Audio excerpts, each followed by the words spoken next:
দুঃখ এমন এক অনুভূতি যেটা আমরা চাই বা না চাই, আমাদের জীবনে এটা অবশ্যই আসবে। আমাদের মনকে বিব্রত করে তুলবে, আমাদের মনকে বিচলিত করে তুলবে। কখনো ভেবে দেখেছেন এই দুঃখ আমাদের জীবনে কেন আসে, কিভাবে আসে? যদি আপনি মন দিয়ে চিন্তা করেন তাহলে আপনি বুঝতে পারবেন যে এই দুঃখের অনুভূতি পরিস্থিতির থেকে বেশি মানসিকতার থেকে বেশি আশেপাশের লোকজনের সাথে জড়িয়ে। কারণ আশেপাশের লোকজনেরাই আপনার জন্য পরিস্থিতি তৈরি করেন, যা ভালোও হতে পারে আবার খারাপ। আপনার আশেপাশের লোকজনেরাই আপনার মানসিকতাকে প্রভাবিত করে, হয় তাকে ভালো করে অথবা খারাপ করে। আমাদের জীবনের অর্ধেক দুঃখ এই কারণে যে আমরা তাদের উপরে আশা রাখি যাদের ওপরে কোনো আশা রাখা উচিত নয়, আর অর্ধেক দুঃখ এই কারণে যে আমরা তাদের উপরে সন্দেহ করি যাদের ওপর সেটা করা উচিত নয়। তাৎপর্য এটাই যে মানুষকে চেনার চেষ্টা করতে থাকুন।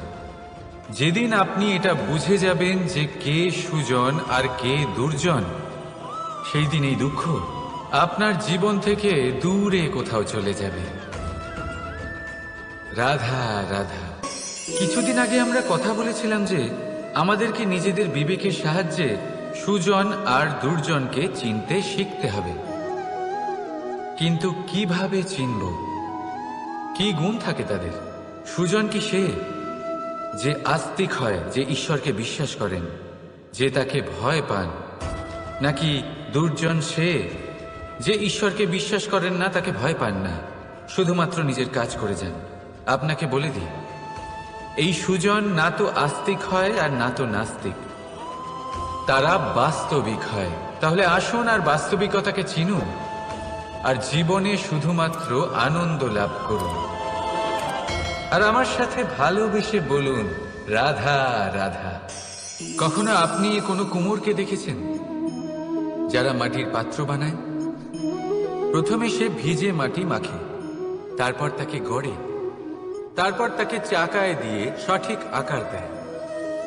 যদি আকার ঠিক না হয় তা তক্ষুনি ঠিক করে দেয়, কারণ সে এটা জানে যে একবার এটা আগুনের তাপে দিয়ে দিলে, একবার এটা শুকিয়ে গেলে তারপরে এর আকার কখনোই বদলানো যায় না। এখানে লুকিয়ে আছে একটা শিক্ষা, সমস্ত মাতা পিতার জন্য একটা শিক্ষা। মাতা পিতাও তো এরকমই হন, তাদের নিজেদের সন্তানকে সঠিক সময় মতো শ্রেষ্ঠ শিক্ষা দেওয়া উচিত। মাতা পিতা যেন কখনো তাদের বিধাতা না হতে চান, কিন্তু প্রতিটা মুহূর্তে সবসময় চেষ্টা করুন তাদের সঠিক পথ দেখানো, কখনো কোমলতা দিয়ে, কখনো ভালোবাসা দিয়ে, আর কখনো কঠোর হয়ে। তার জীবনকে, তার ব্যক্তিত্বকে আকার দেওয়ার চেষ্টা করুন। কারণ যেমন মাটি একবার শুকিয়ে গেলে তারপর সেই পাত্রের আকার বদলানো যায় না, ঠিক সেইভাবেই আয়ুর বৃদ্ধির সাথে সন্তানের শিক্ষা কখনোই বদলানো যায় না। তা মনে রাখবেন। রাধা রাধা। নদী হোক বা সাগর হোক, নৌকা আমাদের এটা পার করতে সাহায্য করে। এই নৌকা কখনো কখনো ডুবেও যায়। এবারে এখানেই লুকিয়ে রয়েছে একটা শিক্ষা। অটল জলে এই নৌকা থাকে, তবুও ডুবে যায় না। এটা তখন ডুবে যায় যখন সেই জল নৌকায় প্রবেশ করতে থাকে। যখন জলের স্তর আস্তে আস্তে নৌকায় বেড়ে যায়, তখন নৌকা ডুবে যায়। এবার এটা আমাদের সাথেও হয়। বাইরের সমস্ত সমস্যা, সমস্ত বিপদ, সমস্ত সংকট, সমস্ত দুঃখ, এই সব আমাদের ততক্ষণ ভাঙতে পারে না যতক্ষণ না আমরা এদের আমাদের অন্তরে প্রবেশ করতে দিই। একবার এরা প্রবেশ করে গেলে আমরা ভেঙে গড়িয়ে যাব, ডুবে যাব। এই মনে আগেই প্রেম আর বিশ্বাস ভরে ফেলুন। জীবনে যত বড় বিপদই আসুক না কেন, আপনাকে কখনো ভাঙতে পারবে না। রাধা রাধা। হাতের কত রকম রূপ হয়। কিছু স্নেহের সাথে আপনাকে স্পর্শ করে, তো কিছু প্রহার হিসেবে বর্ষিত হয়। কিছু বন্ধুত্বের নামে আপনার দিকে অগ্রসর হয়, তো কিছু শত্রুতার দিকে আপনাকে টেনে নিয়ে যায়। কিন্তু কখনো ভেবে দেখেছেন যে কোন হাত বেশি মূল্যবান। যখন আপনি সফল, যখন আপনি ভালো কাজ করেন, তখন কিছু হাত আপনার জন্য করতালি দেয়, আর কিছু হাত এমন হয় যা আপনার কাঁধ স্পর্শ করে যখন আপনি জীবনে সব থেকে অসফল হন, যখন আপনি ভেঙে পড়েন। তাই করতালি দেওয়া সেই হাত, আপনার প্রশংসা করা সেই হাত, তার থেকে অনেক বেশি দামি সেই হাত যা আপনাকে তখন আশ্বস্ত করে যখন আপনি এমন সময় কাটাচ্ছেন যা আমরা কেউ কাটাতে চাই না। সেটা আপনার সম্বল হয়ে ওঠে, আর এই সম্বলই আপনাকে জীবন অতিবাহিত করার শক্তি প্রদান করে। তাই একে অপরের সম্বল হয়ে থাকবেন, জীবনে সব সময় ভালো থাকবেন। রাধা রাধা। মানুষ, প্রত্যেক মানুষ কাউকে ভালোবাসে, কাউকে ঘৃণা করে, কাউকে সম্মান করে, আবার কাউকে তিরস্কারও করে। মানুষ সবকিছু হতে পারে, সুস্থও হতে পারে, রোগীও হতে পারে, ধনীও হতে পারে, নির্ধনও হতে পারে, বন্ধুও হতে পারে, আবার শত্রুও হতে পারে। যদি কিছু না হতে পারে তা হলো অস্পৃশ্য, অচ্ছুত। ভগবানের কাছে সব থেকে বড় পাপ এই যে মানব শরীর, তা ঈশ্বর প্রদত্ত, তা তার মন্দির। প্রত্যেক শরীরে ব্রহ্মদেব বাস করেন, তাই শরীরের অপমান করা, সেটা ছোঁয়া থেকে দূরে থাকা, এটা কখনো করবেন না। এই জীবনে ছুত অছুত কখনো বিচার করবেন না। পরমেশ্বর যা দিয়েছেন তার সম্মান করতে শিখুন। আর আসুন আমার সাথে ভালোবেসে বলুন, রাধা রাধা। উপহার, উপহার কারোর জন্য বস্তু হতে পারে, তো কারোর জন্য অনুভূতি। কিন্তু এই উপহার সকলের ভালো লাগে। এবার যদি জিজ্ঞেস করা হয় যে উপহার কিরকম হওয়া উচিত, তাহলে কেউ বলবে যে উপহার এমন হওয়া উচিত যার সাথে আমরা সোনার উপর তুলনা করতে পারি। কেউ বলবে এমন উপহার হওয়া উচিত যা পেলে কারোর মন খুশি হয়ে ওঠে, সে আনন্দ উপভোগ করে। ব্যক্তি উপহার যা দিচ্ছে তা নির্ভর করছে তার আর্থিক অবস্থার উপরে। কিন্তু উপহার যাই হোক না কেন, তাতে একটা অনুভূতির অভাব কখনোই থাকা উচিত নয়, আর সেই অনুভূতি হল ভালোবাসার অনুভূতি। তাই মনে রাখবেন, ভালোবাসার থেকে বড় উপহার আর কিছুই নেই। আর যদি ভালোবাসার এই উপহার আপনি লাভ করেন, তার থেকে বড় আর কোনো সম্মান নেই। রাধা রাধা। কখনো কোনো বাচ্চাকে দেখেছেন? কত কিছু ঘটতে থাকে তার জীবনে। শৈশব থেকে বেড়ে ওঠা অবধি অসংখ্য অনুভূতি অনুভব করে সে। কখনো পড়ে যায়, কখনো আহত হয়, কখনো জ্ঞান লাভ করে, কখনো কষ্ট সহ্য করে, তো কখনো আনন্দ উপভোগ করে। কিন্তু মনে রাখে সে শুধুমাত্র আনন্দের মুহূর্তগুলি। এবার শুধু একবার আপনার জীবনের প্রারম্ভের দিকে তাকিয়ে দেখুন, আপনার শৈশবে তাকিয়ে দেখুন। আপনি দেখবেন বেশিরভাগ যেসব স্মৃতি আপনার মনে আছে সেগুলি সমস্ত ভালো মুহূর্তের, খারাপ মুহূর্তের নয়। সেই জন্য শৈশব সব থেকে সুখী হয়, এতে নিশ্চিন্ত থাকা যায়। সেই জন্য আজ আপনি যতই বড় হয়ে উঠুন না কেন, খারাপ স্মৃতি, খারাপ ঘটনা সব ভুলে যাওয়ার চেষ্টা করুন। একবার খারাপ ঘটনা ভুলে যাওয়ার অনুভূতি আপনার হয়ে গেলে তখন মনে রাখবেন, যতই কঠিন পরিস্থিতির মুখোমুখি আপনাকে হতে হোক, তার মোকাবিলা করতে আপনি সক্ষম। রাধা রাধা। উৎসব, পুজো, পার্বণ আমাদের জীবনে উল্লাস ভরে দেয়। এবার দীপাবলির উৎসব এসেছে। আপনি কখনো ভেবেছেন যে এইসব উৎসব যেমন গুরু পূর্ণিমা, দোল, রাখি বন্ধন, এইসব পূর্ণিমার দিনে অনুষ্ঠিত হয়, যখন চাঁদ আকাশে পুরোপুরিভাবে দেখা যায়। কিন্তু দীপাবলির এই শুভ উৎসব অনুষ্ঠিত হয় অমাবস্যার দিবসে। অমাবস্যা যাকে আমরা অশুভ বলে মনে করি। কখনো ভেবে দেখেছেন কেন শ্রীরাম অমাবস্যার এই দিন বেঁচেছিলেন অযোধ্যায় ফেরার জন্য? একদিন পরে বা একদিন আগেও তো আসতে পারতেন উনি, কারণ উনি এই সংসারকে একটা বার্তা পৌঁছে দিতে চেয়েছিলেন যে মুহূর্ত নয়, কর্মই আসল। যদি আপনার কর্ম বড় হয়, শুভ হয়, তাহলে অমাবস্যার এই রাতকেও প্রদীপের সাহায্যে আলোকিত করা যেতে পারে। তাই সময় বিচার করা না করা আপনার সিদ্ধান্ত মাত্র, কিন্তু নিজের কর্মের বিচার করা আমার উপদেশ। রাধা রাধা। আসুন এই ছোট্ট গাছটা দেখুন। এই গাছ আমার কাছে অত্যন্ত প্রিয়। আমি এই গাছটাকে ভীষণ ভালোবাসি। এবার ভাবুন, এই ভালোবাসায় আমি ওকে দিনে যদি 6 বার জল দিই, তাহলে কি ওর বিকাশ ঠিক করে হবে? এটা কি ওর জন্য ভালো হবে? কখনোই নয়। এর শিকড় পচে যাবে, এর শিকড়ের জল গ্রহণ করার ক্ষমতা শেষ হয়ে যাবে। তাহলে কি করা দরকার? দরকার হলো একে সঠিক মাত্রায় জল দেওয়া। দরকার হলো সঠিক সময় অন্তর তাকে জল দেওয়া। দরকার হলো একে সূর্যের তাপও সহ্য করতে হবে। দরকার হলো প্রতিটা কাজ যেন পরিমাণ মতো হয়। এবারে এই ভুল বেশিরভাগ মাতা পিতাই করে ফেলেন। নিজের সন্তানকে এতটাই ভালোবেসে ফেলেন, আর তাতে সন্তানের প্রতিটা ইচ্ছে পূরণ করেন। তারা প্রত্যেকটা জিনিস তাদের দেন, প্রতিবার তাই করেন। আর এইভাবে সন্তানের বিকাশে নিজেই বাধা হয়ে ওঠেন। এরকম করবেন না। এই যাত্রা আপনার সন্তানের। এই যাত্রায় আপনার সন্তানকে অনেক কিছু শিখতে হবে। নিজের ক্ষমতায় কাজ করতে হবে, তাদের করতে দিন। একটা অত্যন্ত গুরুত্বপূর্ণ কথা বলবো আপনাদের, তা আপনারা মনে রাখবেন।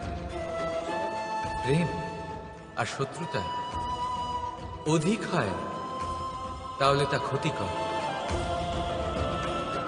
প্রতিটা বিষয়ে সমতা বজায় রাখুন। আর আমার সাথে ভালোবেসে বলুন, রাধা রাধা। পাদুকা, খড়ম আমাদের জীবনে কতটা গুরুত্বপূর্ণ হয়। যখনই আমরা এটা পায়ে পড়ে হাঁটি, এটা আমাদের রক্ষা করে কাঁটা থেকে, ছোট পাথর থেকে।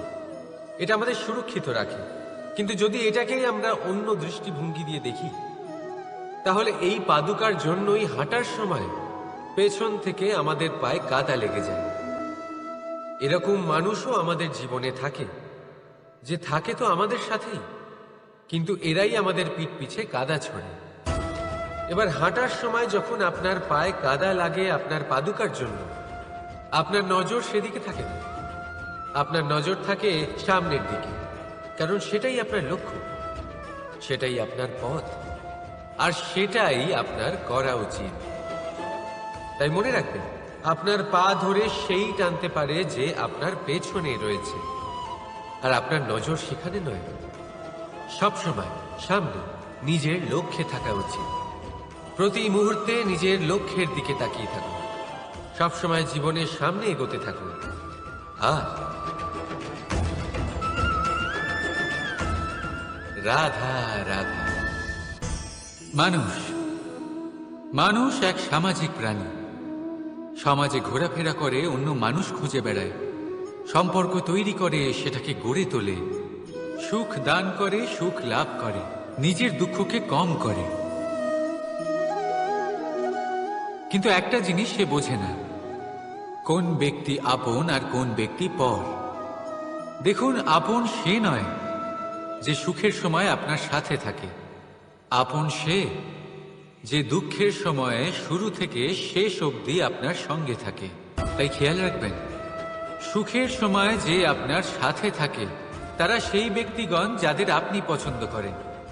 কিন্তু যে দুঃখের সময়, সমস্যার মধ্যে, কষ্টের ও একাকিত্বের মধ্যে আপনার সাথে থাকে, আপনাকে সব সময় সঙ্গ দেয়, তারা সেই ব্যক্তি যারা আপনাকে পছন্দ করে। এবারে কাকে আপনি আপন বানাবেন আর কাকে পর, সিদ্ধান্ত আপনার। রাধা রাধা। নাও, কত সাধারণ একটা বিষয়। প্রত্যেক মানুষ যে জন্ম নেয় তাকে একটা নাম দেওয়া হয়।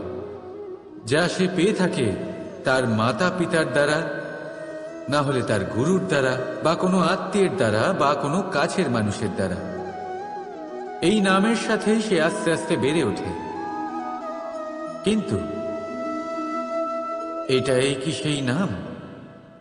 এই নামই কি সবকিছু? কখনোই নয়। একটা নাম সেটা যা আপনি জন্মের সময় লাভ করেন, যে নামে আপনি কর্মের পথে অগ্রসর হন। আরও একটা নাম সেটা যা আপনি আপনার কর্মের দ্বারা অর্জন করেন, আর এই নামেই আপনাকে সবাই যুগ যুগ ধরে মনে রাখে। আপনার আসল নাম সেটা নয় যা আপনাকে জন্মের সময় দেওয়া হয়েছিল। আপনার আসল নাম সেটা যেটা আপনি আপনার কর্ম দ্বারা লাভ করেছেন, কারণ সেই লাভের পেছনে প্রচুর প্রয়াস লুকিয়ে থাকে, অনেক পরিশ্রম লুকিয়ে থাকে। কিন্তু যদি আপনি চান যে মানুষ আপনার নাম মনে রাখে, তাহলে আপনাকে কর্মের পথে অগ্রসর হতেই হবে। শুভ কর্ম করতে হবে, অনর্গল চেষ্টা করে যেতে হবে, মহান কাজ করতে হবে। আর বিশ্বাস করুন, আপনি একটা মহান নামের ফল অবশ্যই লাভ করবেন। রাধা রাধা। চিন্তা। সবাই বলে চিন্তা করা উচিত নয়, কিন্তু চিন্তা সবাই করে। যিনি বৃদ্ধ ব্যক্তি হন, তিনি নিজের অতীতের সাথে বর্তমানের তুলনা করে চিন্তিত থাকেন।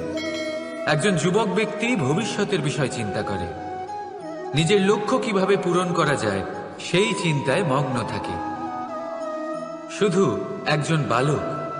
একজন বালকের না তো তার ভবিষ্যতের চিন্তা থাকে, আর না অতীতের দুঃখ থাকে। আর এরকম কেন? কারণ সে শুধুমাত্র বর্তমান নিয়ে ভাবে, আর তাই সে সব থেকে বেশি সুখী। তাই মনে রাখবেন, যদি আপনি আপনার বর্তমানের বিষয় ভাবেন, তাতে বাঁচেন, সেটাকে ঠিক রাখেন এবং সেটাকে আরো ভালো করে তোলেন, তাহলে আপনার অতীত আর আপনার ভবিষ্যৎ আপনা থেকেই ঠিক হয়ে যাবে। আসুন আমার সাথে ভালোবেসে বলুন, রাধা রাধা। মানুষের কত রকম অনুভূতি হয়, কিন্তু সে সেটাই করে যেটা সে আজ অবধি করে এসেছে, আর এটাই তার সব থেকে বড় ভুল। আপনাকে যদি উদাহরণ দিই, তাহলে একটা গোয়ালা যে ছোটবেলা থেকে একটাই কাজ করেছে, গরুকে চড়িয়েছে, দুধ বের করেছে, সে সারা জীবন সেটাই পাবে, শুধু দুধ। কিন্তু ভেবে দেখুন, যখন এই দুধ কোনো ময়রার কাছে যায়, তখন সে সেটা দিয়ে মালপোয়া বানায়, মাখন বানায়, বিভিন্ন রকমের সুস্বাদু মিষ্টি বানায়, ঘি বানায়। সে বড় কিছু করে, তার বদলে সে বড় কিছু পায়। তাই মনে রাখবেন, যদি আপনি সেটা করেন যেটা আপনি সব সময় করে এসেছেন, তাহলে আপনি সেটাই পাবেন যা আপনি আজ পর্যন্ত পেয়ে এসেছেন। নতুন কিছু করার চেষ্টা করুন, আলাদা কিছু করার চেষ্টা করুন, নিজেকে বদলানোর চেষ্টা করুন, নিজেকে প্রস্তুত করুন, নতুন কিছু করুন। তাই মনে রাখবেন, যদি আপনি এমন কিছু করেন যা এর আগে কেউ কখনো করেনি, তাহলে আপনি এমন কিছু পাবেন যা এর আগে কেউ কখনো পায়নি। তাই নতুন উপায়, নতুন চেষ্টার দ্বারা নতুন কর্মের পালন করুন। নতুন চিন্তা নিজের ভেতরে জাগ্রত করুন, কারণ এই চিন্তাই সত্য হয়ে আপনার জীবনে আসবে। রাধা রাধা। যদি আমি আপনাকে জিজ্ঞেস করি যে এই সংসারে সব থেকে মাহাত্ম্যপূর্ণ বস্তু কি, তাহলে আপনি বলবেন জল। আর একদম ঠিক বলবেন। কিন্তু কোন কারণে? এই জন্য যে সে আমাদের জীবন দান করে? এই জন্য যে সে আমাদের তৃষ্ণা মেটায়? নাকি এই জন্য যে আমাদের দৈনিক কাজ থেকে শুরু করে আমাদের মৃত্যু অবধি কাজে আসে, সব কাজে আমাদের সাহায্য করে? না, এর পেছনে একটা কারণ হলো জলের প্রকৃতি। ভেবে দেখুন, সমুদ্রের এই জল সূর্যের তাপ সহ্য করে বাষ্পীভূত হয়, তারপর উপরে গিয়ে মেঘে পরিণত হয়, তারপর সেই মেঘ রূপে প্রবাহিত হয়ে কোনো পর্বতের সাথে ধাক্কা খেয়ে বর্ষা হয়ে এই পৃথিবীতে বর্ষিত হয়। আর এই পৃথিবীর ধূলিকণা এর মাটিকে নিজের মধ্যে ধারণ করে। মানুষের দ্বারা, অন্য প্রাণীর দ্বারা যে ময়লা ছড়িয়ে পড়েছে তাকে নিজের মধ্যে ধারণ করে, আর তারপর ফের অগ্রসর হয়ে পড়ে সমুদ্রের দিকে, সমুদ্রে মিশে যায়। কিন্তু তবুও আবার বাষ্পীভূত হওয়ার সময় সেই ময়লাকে সে সেখানেই ফেলে যায়, সেই ময়লাকে নিজের সাথে নিয়ে যায় না। ব্যাস, এটাই জলের প্রকৃতি, যা তাকে মহান